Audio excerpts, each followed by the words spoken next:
Hi, guys. Welcome back to the podcast. I'm Heather, And I'm Taya. and today's episode is all about boobies. Boobs, yay. So, yes, it's not what you're thinking. Get your head out of the gutter. No. So, Taya recently had a breast reduction. That was this last October. Mm-hmm. Okay. Yep. So, we're going to talk all about her experience having surgery, getting insurance to cover it, which I know was a big hurdle. And yeah, how her surgery went and how her recovery went. I myself found a breast lump when I was 27. This was back in 2016. And I went to the doctor, got an ultrasound, got a biopsy, and then I had surgery to have it removed. I've since had more lumps that I've had checked out, and I've had a mammogram. So we're going to talk about all things boobies. Yeah. But we're going to start with Taya. So Taya, walk us through, first of all, what made you want to have a breast reduction? So I've always been well endowed, Mm-hmm. not financially, but boobily. Yes. And it was always something I was aware of. I went in one summer from like an A cup to a C cup, and then they just kept growing from there when I was going into 7th grade. Like they just popped on. In the culture that we were raised in, it was highly stressed that we had to be modest. We had to be very aware of women and our bodies so as not to stumble others. And my boobs got in the way of that. So I was always wearing like something under, like if it was a V-neck, I had a tank top under to bring the neckline up. No cleavage of any type was okay. Working out, I wore 2 sports bras so my boobs didn't jiggle, and they still did. I love that word, jiggle. Jiggle. They do. Yes. And even to the point where like I hugged a man and he reported me to the elders in the congregation because he said I was pressing my boobs into him. So that made me extremely self-conscious of my boobs. So fast forward, I have 2 kids. I put on some weight as it happens. And then my boobs went, I was always like a double D, triple D. Then I went to an H cup, which is a small mixing bowl, if we're thinking of like how to equate this to something. And so then I started with and I had always had a lot of chronic neck pain, headaches, tension headaches in the back of my skull, and a lot of pain between my shoulder blades. So I had always thought about getting a breast reduction, but never thought it was justifiable. And then just with what? Why not? They didn't ever seem that big. Mm-hmm. Despite all of those things in my head, right. I was always like, but no, but it's not for you, but you can, but it's not okay to permanently alter your body or something. Yeah. So then we ended up leaving that religion, and I became more open to the idea of changing my body. And just I was 50 pounds heavier and had so much pain in my neck and back all the time. Mm-hmm. It made doing dishes and folding laundry really uncomfortable. And so I made it my goal in 2024 to see if I could get it covered with insurance. And so I guess we'll dive into the insurance part of it. Yeah. So let's get into that process, because I'm sure lots of people would love to know. And I know it was not without its issues. Yeah. But so how do you go about doing that? So first of all, I contacted my insurance and said, what do I have to do to get this covered? And they literally sent me a PDF with a checklist of, in order to get it covered, here's what you have to do. And they had all of these requirements. And first thing was get your doctor to say it is medically necessary. So I made an appointment January 12th, 2024 to get with my PCP. And I said, this is what I want. And I was a little nervous because she was a naturopath and I wasn't sure how she was going to be, but she was so supportive and wonderful and was 1,000% yes. So then next steps was you had to fail therapy. So you had to show 3 months of failed therapy, whether that was with a PT or a chiropractor. I knew I didn't want to go to physical therapy. I had done that. And I had already been seeing a chiropractor regularly for my neck and back. And so I contacted her. And at my next appointment, I said, would you be willing to sign off on this? And she said, yep, absolutely. So insurance dictated I had to see her only once a month for 3 months to quote unquote fail. Right. So that was no problem. So I did that. That meant in March. And failing meant your issues did not resolve or improve at all? Yes. Okay. Yeah. Failing to them was that the doctor or chiropractor said she's going to need something permanent in order to fix this, that we've given it a reasonable attempt. Right. So we did that, and then I submitted the paperwork, which was basically just like the doctor's note and her chart notes, the chiropractor's chart notes. Insurance came back to me and denied it. And it took them like 2 months. So I think at this point we're like up to May. They denied it and they said, nope. Oh, and there is a chart that insurance uses, and it calculates your body mass. And it says then that how much you have to have removed in order to make it medically necessary. So for instance, if I was a D and I wanted to go to a C, they're like, no, you don't need that. Right. That's not a big That's enough not of enough. a change. Yeah. Okay. And so they dictated how much would have to be removed from your body, which means your weight had to be relatively stable. So when they came back and denied it, I was then able to appeal. And when you appeal it, it goes to an independent physician or something. Yeah. Like, someone who's never looked at anything of yours before and looks at the information and says like, yes or no. Okay. But before, and did they say why they denied it? Like, you gave them what they needed. Yes. Oh, I guess, hold on. Before I submitted all that, I went to see a plastic surgeon. That's what happened. So, okay. So, that's right. That's right. Yep. Yes. So I went to my chiropractor, got the info. She said, yep, you need it.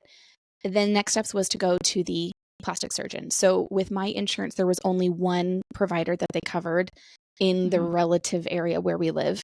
Yeah. And I'm not going to lie, his reviews online weren't great. And so I was a little nervous, and you came with me to the appointment. Yep. The consult.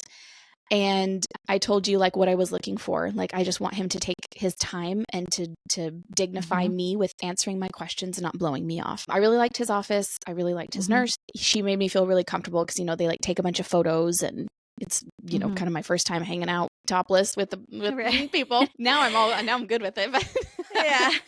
But then he came in and he took his time and he answered my questions, and he made me feel just very seen. And it's like, he has me kind of pull my robe back, and he's like, oh, I can see your grooves. I can see the grooves on your shoulders. Yeah. And he said he could see like, the indentation from my bra. And, he's like, these are heavy. These are big. These are uneven, which was news to me. They're like an inch apart. But so then he put in his chart notes how much he wanted to take off. And he gave a range. And that's why the insurance denied it, because the range that he gave was too big. And I think it was like 200 to 400 cc's out of each.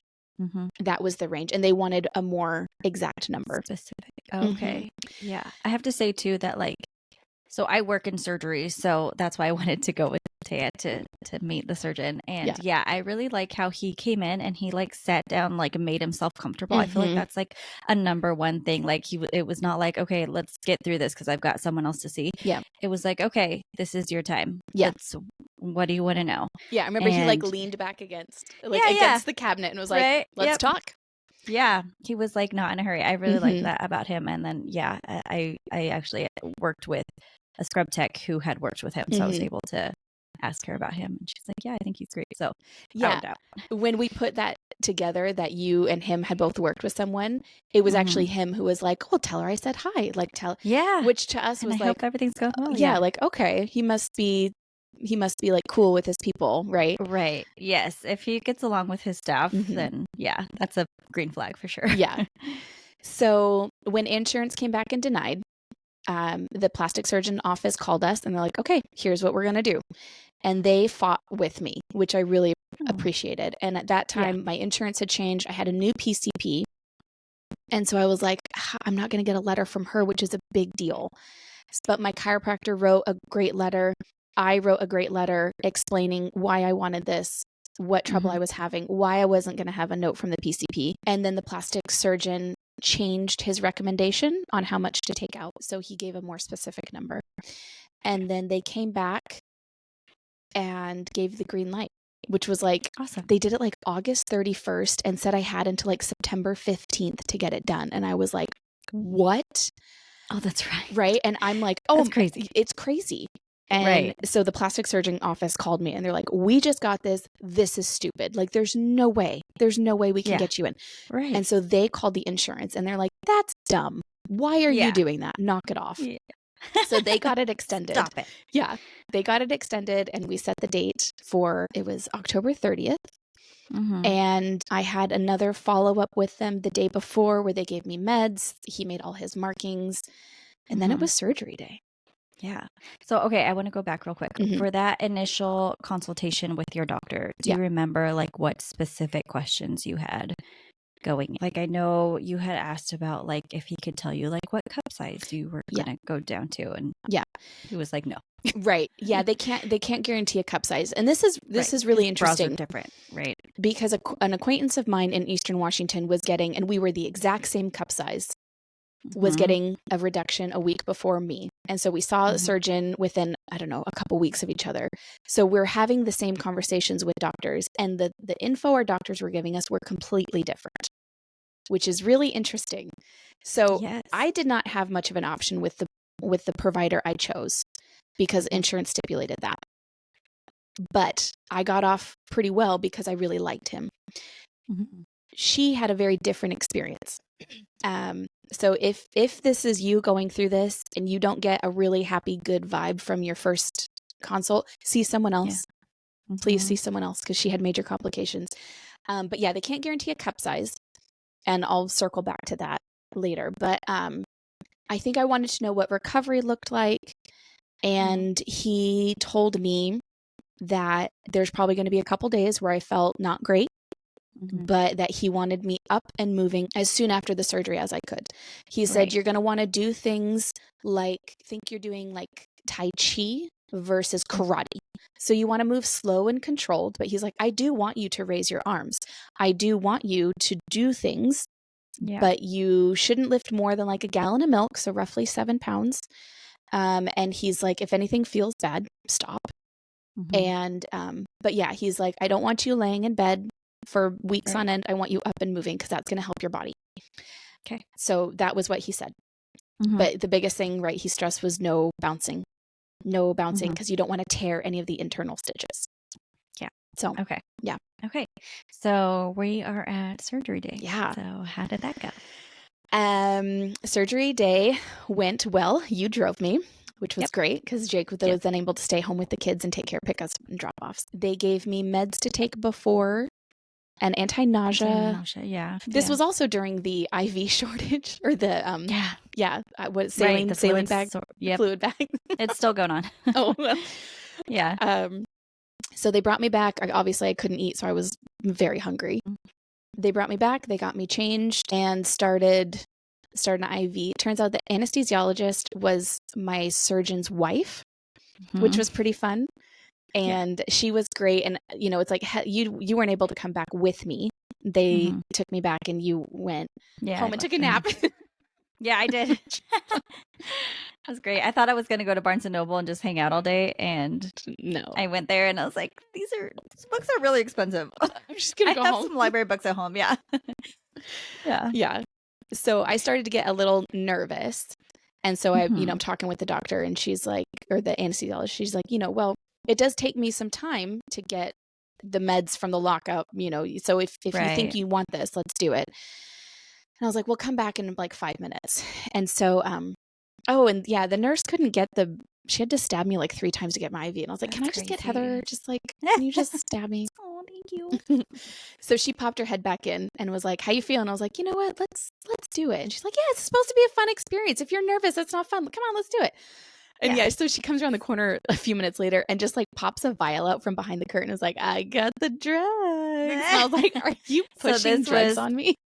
The anti-anxiety medications, right? Yes, this was an anti-anxiety. Yeah. Okay. I don't remember what it was. I remember she gave me a little bit, like 1 milligram. Is that? Fairly certain it was midazolam. Yeah. And literally 8 seconds after she shoved that thing in my IV, and I was like, hey, we just got chill. I What think surgery, smurgery? Who cares? I think I texted you, do my thumbs work or something like that, right? Yes. Oh, yeah. She was texting me at this point, and she's like, I need to go back and find those. Cause Yeah. yeah, it was something about your thumbs not working. And I was like, I'm pretty sure you're typing with your thumbs. Great times. Yeah. Then, they have, it's like, you have a hairnet and you have all your jewelry off. I didn't want to take my nose ring out because it's hard to put back in. So they had me like wrap tape around it. So I had like tape shoved in my nostril, which was an odd sensation. But the staff was great. They were so kind. And, the surgeon comes in and he's like, okay, so I double checked, this is how much we're going to take out, but, we'll try to take as much as we can, because I kept telling him, I don't want to come out of this experience and still be large. Like, take as much off. If you can get me to a B, I'll be happy, chop them off. Right. But there are complications because you can only remove so much before you cut off blood supply to your nipples, and then they end up dying, and then you have to graft them back on, and then they're just there for looks and they don't do anything. And I wanted functioning nipples. My friend who had hers done the week before had that exact complication where her nipples fell off and they had to sew them back on. Oh my God, that sounds terrible. It's terrible. So, so I just kept saying, like, give me cute boobs and save my nipples. And he's like, okay, I got it. We've got it. Yeah. And you might have mentioned this, but so the day before when you went in for your pre-op visit, he did all the markings of like, so you knew the day before where your scars were going to be. And they also take some of the nipple, so your nipple actually ends up being smaller. Yeah. Is that right? So my areola, it was resized. Okay. Yeah. And then are you able to like shower? Don't they have you like shower the night before with like special soap? Yep. Yeah. So I had to get like Dial antibacterial soap, and I had to shower the night before, then had to shower again in the morning. And the marks don't come off. No. Or was he like, don't scrub? Yeah, they said like, don't take a loofah and like go to town on yourself. But he was like, I have pictures of, because they take all the photos, and so he's like, if something comes off magically, let me tell you, that stuff doesn't come off. I think I still have purple on me. Yeah. I don't know what magic markers those are. Right. You're like, this should come off in 6 months or so. Yeah, seriously. Okay. Cool. So they took me back. I walked, which is amazing. And I just remember, going into the OR and they're like, okay, any last words? And I told everyone like, just cute boobs. Make sure he gives me the cute boobs. And they're like, got it. I think that was the only thing I was saying. The surgery itself was really long. It was like 4 hours, I think. I didn't realize it was that complicated. And my one thing I'm going to stress, if you are looking at doing this, fully understand what they're doing inside your body. Because I did not. And while my recovery was good, had I understood how the surgery went or worked, I would have done things differently personally. Okay. So for my one, he went straight down. So he cut around the nipple and then he went straight down. So I didn't have like the typical like big anchor incision that they do a lot of the times. Yeah, because so no incision like under the boob, just straight down. Just straight down, which totally depends on your shape, like density, all of that. So, and incidentally, he did end up having to cut my right breast a little bit of an anchor, but it's like a baby anchor. It's like 2 inches. Okay. So then they basically like peel the skin back and remove and like suture everything up, like so all around. So they do a lift as well as a reduction. And honestly, suturing takes a really long time. So that's probably why it took 4 hours, is because they put in one suture at a time, and it's a long incision. Yeah. Well, and then all your external stuff, which they use external. Yeah.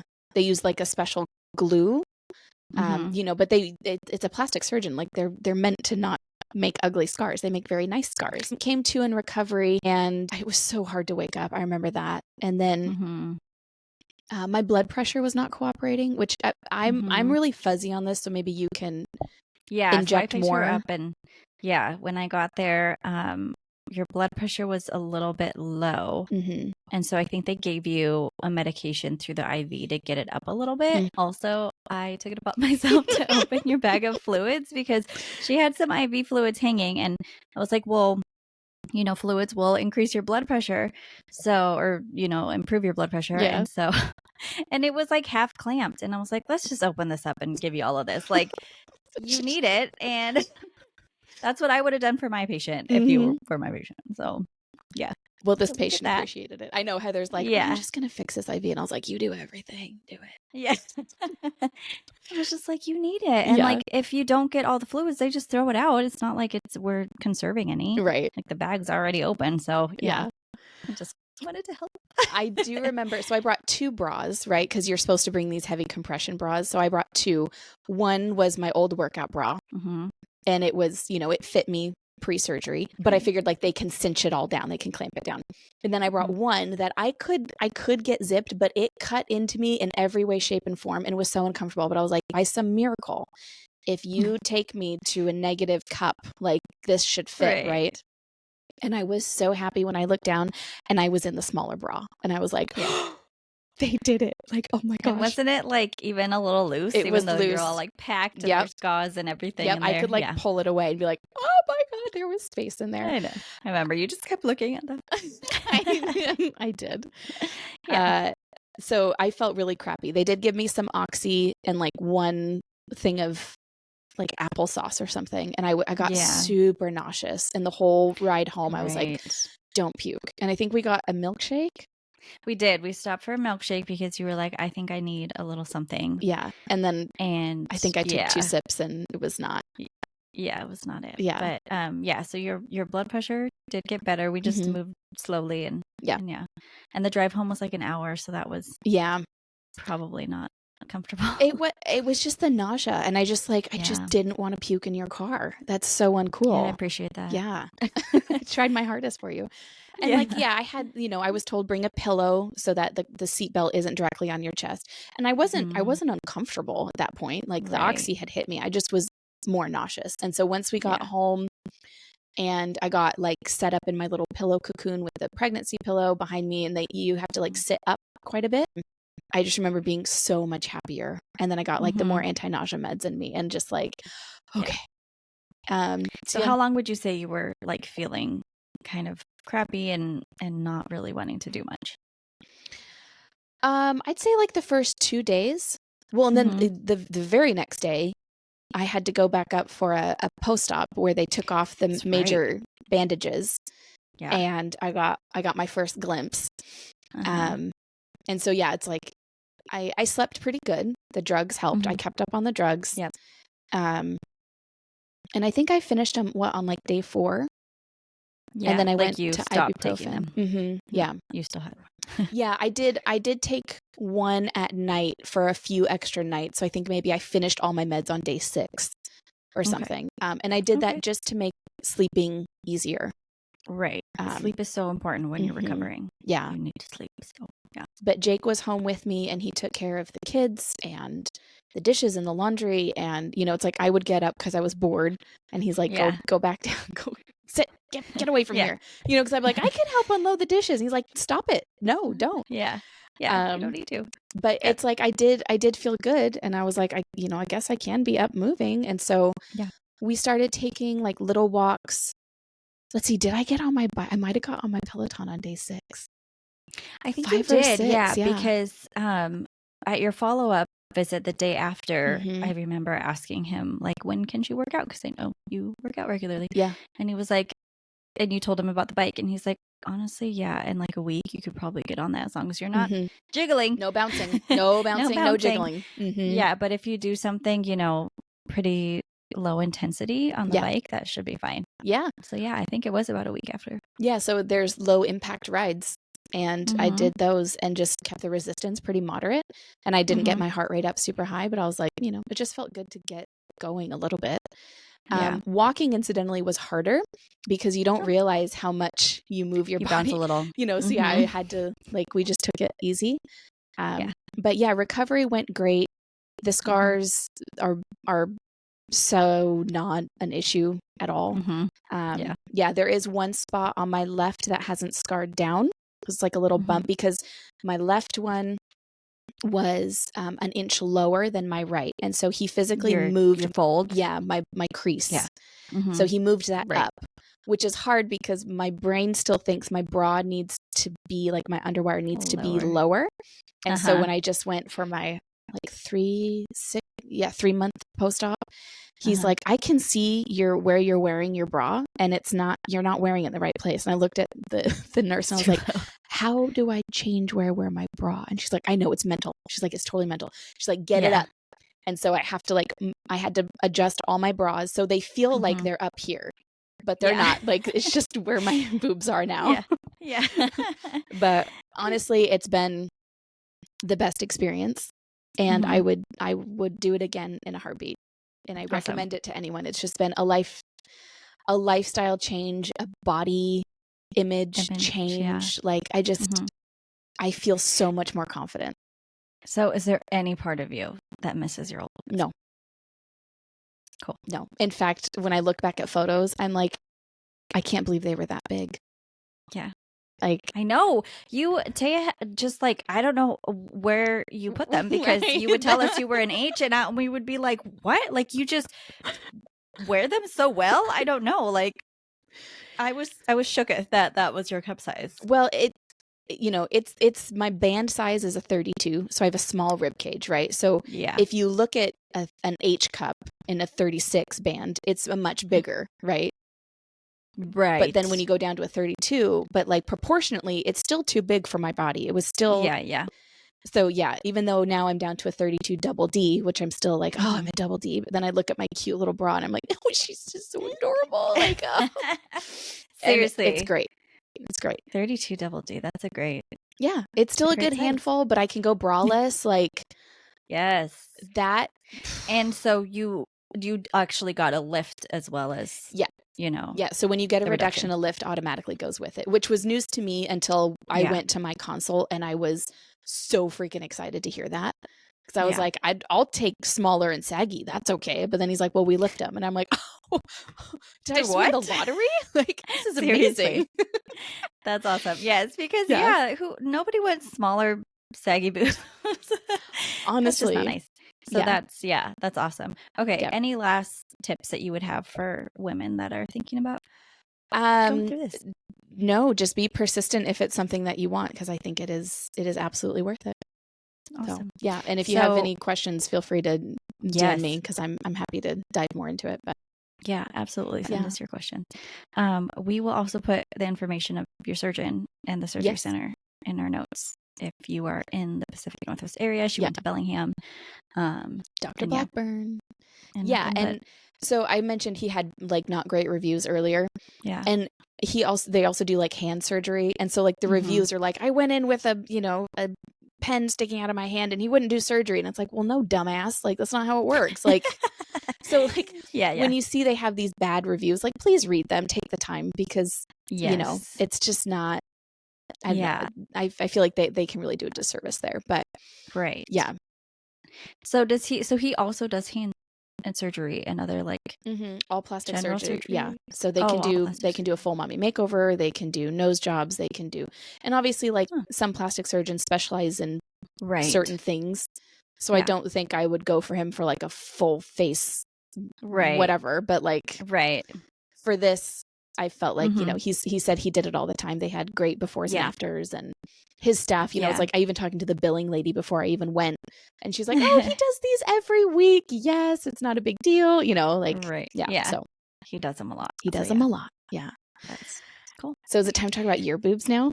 Let's talk about my itty bitty titties. Okay, so you found a lump. Yes. So what went through your head when you found it? What was that like? What happened? Okay, so I was 27, so it's fairly young to be fine and stuff. Actually, not even. So this is one thing that I'm upset about. Lumps and bumps are not uncommon in young women, and it upsets me that we're not taught more about this. But so I was 27, and I, as a nurse, I learned how to do breast exams, and I think they even teach us in high school. I can't remember, but like a self breast exam. So I would do them every now and then. I mean, you're supposed to do them like every month, but I probably didn't do that in the shower or something. Yeah, in the shower is the best time, which is when I would do it, and that is when I found the lump.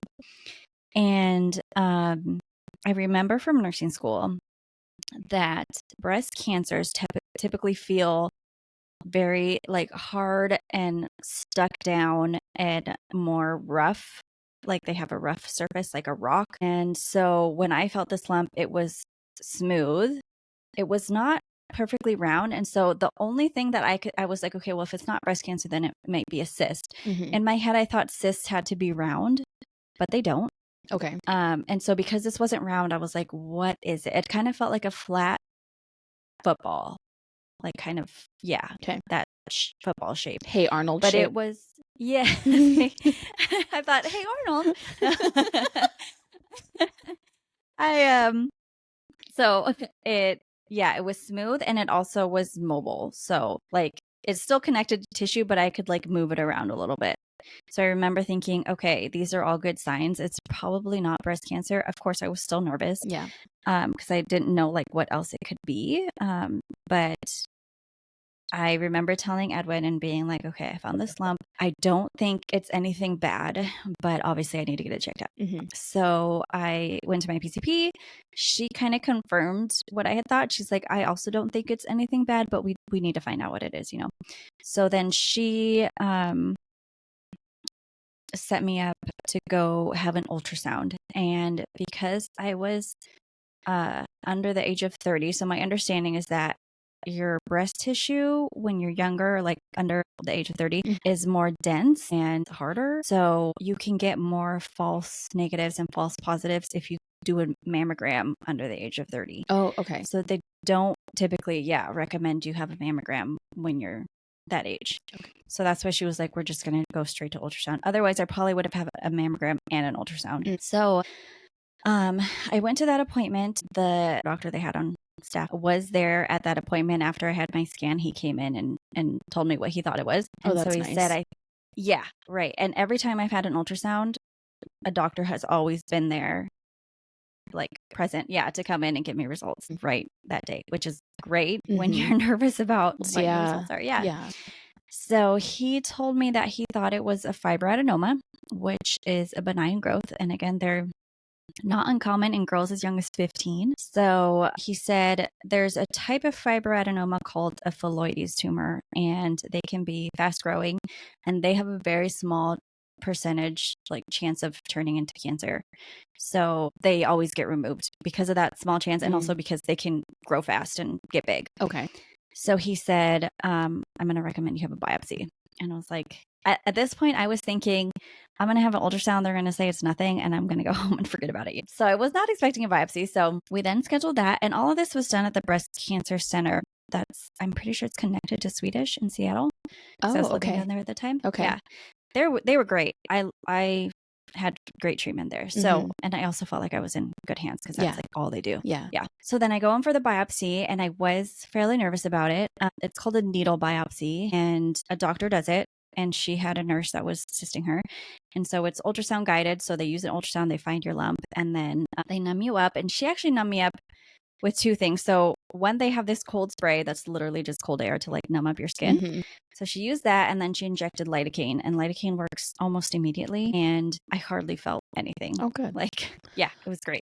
What and what was your mental state up to this point? Were you like, yeah, no big deal? Or were you like, I'm freaking out? I was fairly calm about it. Also, my mom had just passed away like 3 months before. So there was that. Yeah. I didn't realize it was that soon to her passing. Yeah. My mom passed in September, and I had surgery in December.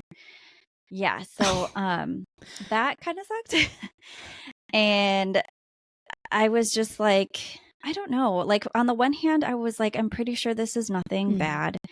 And then after the ultrasound, I was like, okay, even if it is, the fast growing tumor and I have to have it removed, that's okay. At this point, I was already working in surgery. So I knew surgery didn't scare me. So as far as the lump went, like I was not too nervous about it, but the rest of my life wasn't that great. That's probably why, honestly, you're like, well, I have bigger issues. Yeah, seriously. This is grief. not the worst thing that's happened to me. Yeah, no kidding.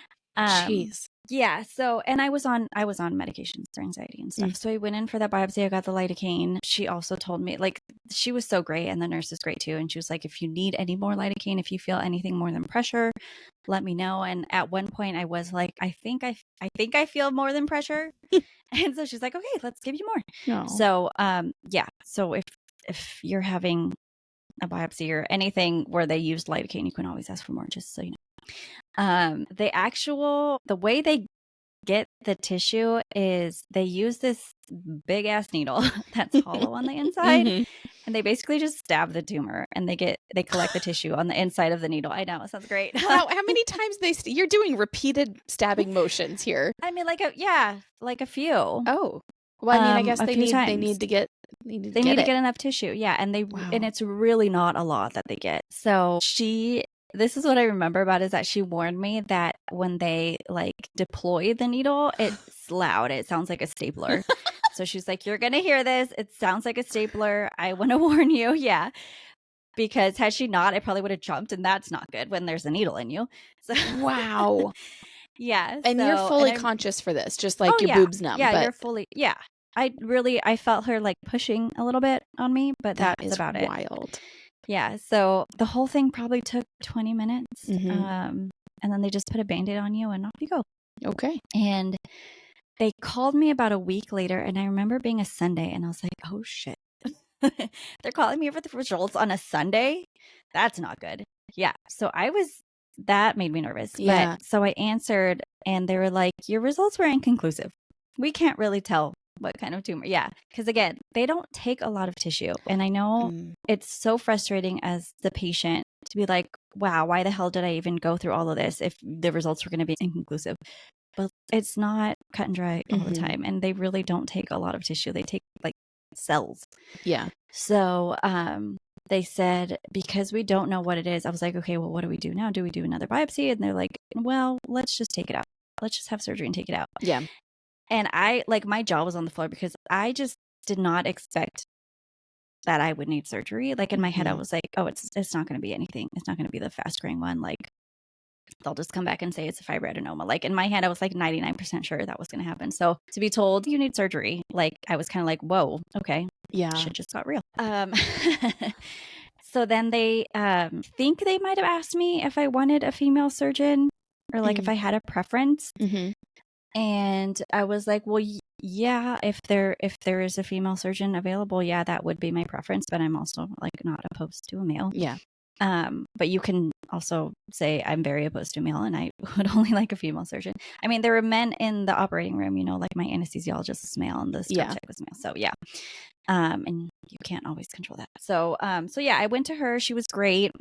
Did they give you any indication of how large this fibroadenoma was? I'm sure they did. On ultrasound, someone on TikTok just asked me this, like how large it was. I feel like it was no more than like an inch at the widest. Okay. So 2-ish centimeters. Okay. Yeah, it was not very large. And I feel like too, I think it works in your benefit to have small breasts, because you can find there's stuff. not a lot of hiding room. Exactly. Yeah. Yeah. You can't hide stuff in there. They could have been like, you have a VW Beetle, and I've been like, what? Yes, seriously. Get there. Yeah, sure. So I met with the surgeon. She explained, you know, it was close to my nipple. So she was like, we're going to make the incision around your nipple. You won't hardly see the scar. And then the whole surgery, she told me, would probably take less than an hour. It was going to be at the hospital where I worked, but in a different department. Okay. So I worked in I know. I was like, cool. All right, cool. No. So it was in the day surgery area, and I worked in like the main OR, and we did more complex surgeries where people are going to be spending the night and stuff. So I was like, okay, good. Not all of my coworkers are going to see my tatas. So after that, we scheduled surgery, and I don't remember like timing wise how. Yeah, was it a week, a month? It was less than a month, I'm sure. I think from the time I found the lump to the time I had surgery, a month, maybe a month. Pretty quick. Yeah, it was pretty quick. I went in for surgery, and very similar to yours, you know, you have to like bathe yourself with this special soap. They actually gave me a soap to use, and you can't eat beforehand. And then you go in, and they go over your health history, and they went over my medications and stuff, and started an IV. I met the anesthesiologist. He explained I was actually under a MAC anesthetic, which chef's kiss, I just recommend to everyone. Was this when you discovered your love of propofol? Yes, this is when I realized. I was like, Michael, you were not wrong. I mean, it's good stuff. So it's monitored anesthesia care. And so, yeah, you just get a propofol infusion through your IV. I had an oxygen mask on my face, but I was not intubated. And then they numb up the area they're working on really well, because if you're in pain, that's going to wake you up and you're going to move, and you're uninhibited because you're half in, half out. So they make sure that you're not in pain during surgery so that the propofol can work and you Keep can you out. stay asleep. Mhm. Yeah, because you're not out all the way. I see. I mean, I was 100% asleep and I don't remember anything about the surgery, Mhm. but Had they pain could have not woken numbed me up. you, it's a Yeah. possibility that you could have Exactly. woken. Okay. Yeah, it went really smoothly. I remember I was going to ask, because sometimes they give people that midazolam that you got before surgery. Mhm. They give it to you for if you're having a lot of anxiety, but also they might give it to you before you fall asleep anyway. And I'm not an anesthesiologist, so I don't know 100% why they would do that. I guess it just helps with getting you to sleep. I mean, it does chill you out. It does chill you out, yeah. It also makes you forgetful, so you can also forget things before surgery. Like your thumbs. Yeah. Right. Like you have them. So I saw him like messing with my IV line, and I was about to ask, like, what are you giving me? Like, are we just going straight to the propofol, or what am I getting? And then I remember I'm looking at the ceiling, and the ceiling tiles are like undulating. For lack of a better word, they were like dancing. And I was like, oh, damn, I don't even care what you're giving me. Like, this is so nice. And then, like, you just have this, like, overwhelming, like, you're so sleepy. Yeah. And then you fall asleep, and it's amazing. Honestly, and then I think that's one of my favorite experiences. Yeah, is right? just the drugs hitting, and then you Yeah, and you're so sleepy, and you, like, and also sleep is one of my favorite things. So, yeah. It's great. I totally remember this. I woke up, and they're still like putting the bandages on. And then they put me in a bra that the hospital provided. Mhm. And I went, that was fun. And I remember my doctor laughing. And then they bring the stretcher in, and I was actually awake enough to like scoot over from the operating room table, to the stretcher. And then I like fell asleep again, and I woke up in recovery, and they brought Edwin in. And I remember the recovery nurse being like, are you ready to get up into a chair? And I was like, bitch, I just woke up. But like, I'm sure had been there for like an hour, but I was like, let me wake up a second. Like, I'm still so sleepy. So surgery went well. You know what's so funny is, because I told you this, like, I remember raising my arm on it was on my right side. Raising my arm was painful. Yeah. It was sore. I was sore for several days, probably like a good week. And I remember telling you that. I was like, lifting your arms is going to be sore. And you're like, I don't feel it. Yeah. Yeah, you were still so fine. But yeah, surgery was great. Recovery was equally pretty easy. Did they ever find out what it was? Yes. So once they're able to send the whole thing over, they said it was just a fibroadenoma. Okay. It was not the fast growing one. So what was like the recovery like? You were sore. Was there anything else? So she gave me Tylenol with codeine to take for pain. Mm-hmm. And I'd never taken codeine before. And the first time I took it, it gave me the worst stomachache I've ever had in my life. Oh. I went to the bathroom, and I like was walking there, and I was in so much pain that I had to like get down on the ground. Oh, geez. And then I called Edwin, who was at work, and I was like, you need to take me to the hospital, because I didn't know that it was the codeine. I was like, I for sure have appendicitis, or like something's going on. So he came home, drove me to the hospital. Oh, God. We were waiting for so long that the pain went away. Did you go back up to the triage and just be like, yeah, I was like, fine. Actually, I'm okay. He went in, I was like, 10 out of 10 pain. I'm dying. Please help me now. And yeah, I think we waited for like 2 or 3 hours in the emergency room. Yeah, they like took my vitals, and they're like, you're stable, like you're okay. Yeah, and I was like, I have appendicitis. No, yeah. So then I was like, okay, well, it was definitely the codeine, and I'm not doing that again. Also, the same week of surgery, I got, and I thought this was an urban legend, I got like the 24-hour flu. Like, I had a fever, aches. I was 100% sick. No. And the next day I was fine. Weird. It was so weird. Yeah. I was like, I didn't think that was a thing. So I don't know. I don't even know how I got it. But yeah, I had full on flu symptoms, and then 24 hours later it was gone. Dude, that's wild. Yeah. So as far as surgery went, that was fine. But like, yeah, the codeine didn't sit well with me. And then, yeah, getting sick. I think I had to wear that like supportive bra for I want to say like a week or so. Hmm. After that, honestly, ibuprofen works the best for me for pain control usually. So Yeah. I just made sure that I could take ibuprofen. Like I checked with my doctor, and that's what I took for pain. I think I only took a week off of work, honestly. Did you have lifting restrictions? I probably did. That was one thing that at work, we're lifting people that are asleep. So I do remember when I went back, I was like, yeah, I can't lift people right quite yet. Yeah. Because I think I only took a week off of work. You don't want to pop a stitch. Exactly. No. So, but yeah. What words of advice or tips do you have for a woman if she's found a lump? Okay, well, definitely go get it checked out. I know it's scary, and it's just more scary not to have answers than it is to like just sit and worry about it. And yeah, if your lump is smooth and you can move it around, those are really good signs that it's not breast cancer. Also, I now work in a chemotherapy infusion center, and I've learned a lot about chemo and breast cancers, and cancer treatment has come so far, and cancer is curable, and especially the sooner you catch it. So it's so important to, if you find a lump, just go in and get it checked out. Don't wait. Do your regular checks on yourself, because after that I found another couple lumps, and since then I've had a mammogram, which was actually not that bad. And honestly, I always tell this story because I think it's hilarious. That there was one week where I had a pap smear, a mammogram, and a dental cleaning all in the same week. Yeah. Which was the worst one? The dental cleaning. 1,000%. I was like, stop poking my gums. That freaking hurts.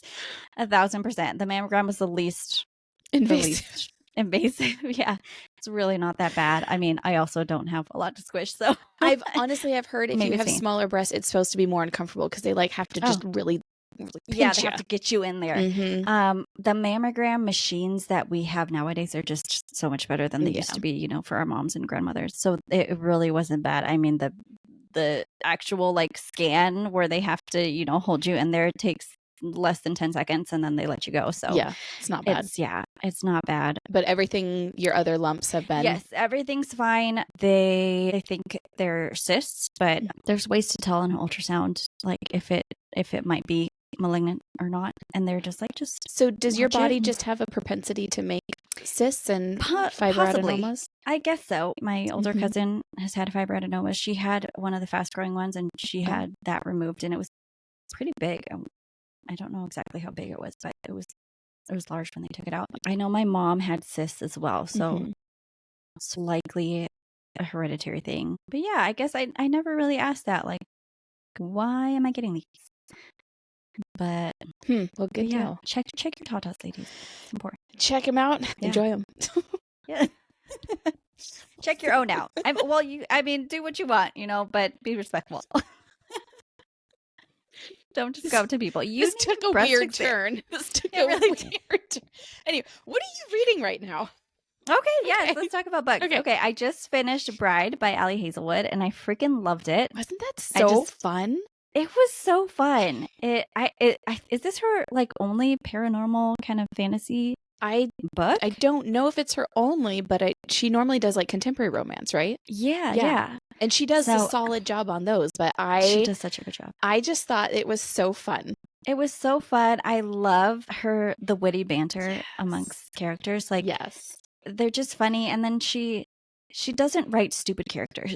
I hate it when you have these people that do the stupidest crap, and you're like, what are you doing, you idiot? No wonder you almost got killed. I just hate dumb characters. No, it's witty. There's the sexual tension and just good characters. Yeah. And I laughed out loud so many times. Yeah. So I just finished that yesterday. I read it in a day. I got it Saturday. I finished it Sunday. So I guess 2 days. I know. I jokingly texted you last night, or this morning. Did you finish Bride? And you're like, yes. I'm like, oh my God. Did you sleep? Oh, I thought you saw my Goodreads. It was a 4.5 star for me. I wish, I won't give it away, but I wish there had been more conversation about a couple things at the end. So I finished that, and then I'm also currently reading the third book in the Serpent and the Wings of Night. Yeah. Is it the Nyaxia? Yes. Series? Yes, the Crowns of Nyaxia. So it's called The Songbird and the Heart of Stone. It's really good so far. Awesome. What are you reading? So I just finished Body Next Door, which is fun Oh. because it's set on Orcas Island. It was a thriller. Ooh. It was thrillery, Mhm. and then it ended, and I was like, what? So there was no real wrap up, and like it never explained what was happening. Boo. And oh, so boo. yeah, so I'm kind of frustrated because like Yeah. some of these characters have inanimate objects that talk to them. And so you're and like at one point schizophrenia is mentioned in one character who stops taking her pills, and so you're like for sure. Right. But then it talks about like this boy's ability to like make items do things, like locks unlock and like cinder blocks come undone. So he can walk through walls and stuff. And you're like, okay, you're tripping balls. You obviously have schizophrenia too. And then it ends and he does have magic abilities. So you're like, wait, what? I'm so confused. You're like, was it magic or was it not? Exactly. Because I'm like, dude, this would be Weird. sick if like it's all in his head and like, or like if, you know, if this is a, right. what's the creepy movie you were just telling me about where it's all in the guy's head? Oh, And yeah. the creepy hotel. Yes. Yes. With John Cusack. That one. Yes. That. And it's all, and he's a multiple personality. Yeah. And it wasn't any of that. And so I was really disappointed. And there's like a couple characters where I'm like, okay, what was the point of him? Can we talk like what? Yeah. So I was really bummed because I wanted more like resolution at the end. Because yeah, like halfway through I was like, boom, solid. Like this is a solid book. And then it all just fell apart, and I'm kind of upset by that. Yeah. I read Pieces of Her by Karen Slaughter. Karen, we got to talk, babe. What are you doing? I'm going to read a quote that's from this book. It says, I'm not going to give any context either. You're going to have to read the book. It says, I can't hear well since one of my testicles is still lodged in my ear. Read the book. That's amazing. It's fantastic. It did not go where I thought it was going to go. It was really interesting. And then I'm almost finished with a book called When Religion Hurts You. And it is, if you have any experience with religious trauma or know someone who does, I highly recommend it. I have gleaned a lot from the book, and it is very eye-opening and really a good read. Yeah, I need to add that to my TBR. And for a nonfiction, it reads really easily. I like nonfiction. Just a couple years ago, I just got into like personal development. I hate the term self-help. I hate it. Personal development books. There's like the book Educated that I still haven't read, but that, you say how good it is. It's so good. In fact, she just referenced that book last night. In When Religion Hurts You. Yeah, it's all about how trauma is perceived and stored in your body and your nervous system. And so it talks a lot about that, like how it actually physically affects you and your brain and your mind and that whole connection, like what healing is and what recovery is and the different definitions. And she cites all the studies and everything. I really like that because it's more evidence-based. And she comes from it from a standpoint of not being anti-religion, which is very unique for a book on religious trauma. Yeah. Was she religious? Did she grow up religious? Yes, she grew up in a fundamentalist evangelical with like the big purity culture situation. So yeah, she talks a lot about that and how it skews your sexuality and leads to a lot of shame. And yeah, it's really fascinating. That sounds really good. Yeah. All right. Well, I think that was our episode. Yeah. As usual, you can find us on all the socials. Yep. TikTok, Instagram. Yeah, all the places. And we'll see you next time. Thanks for listening. Okay, bye. Bye. Oh my God.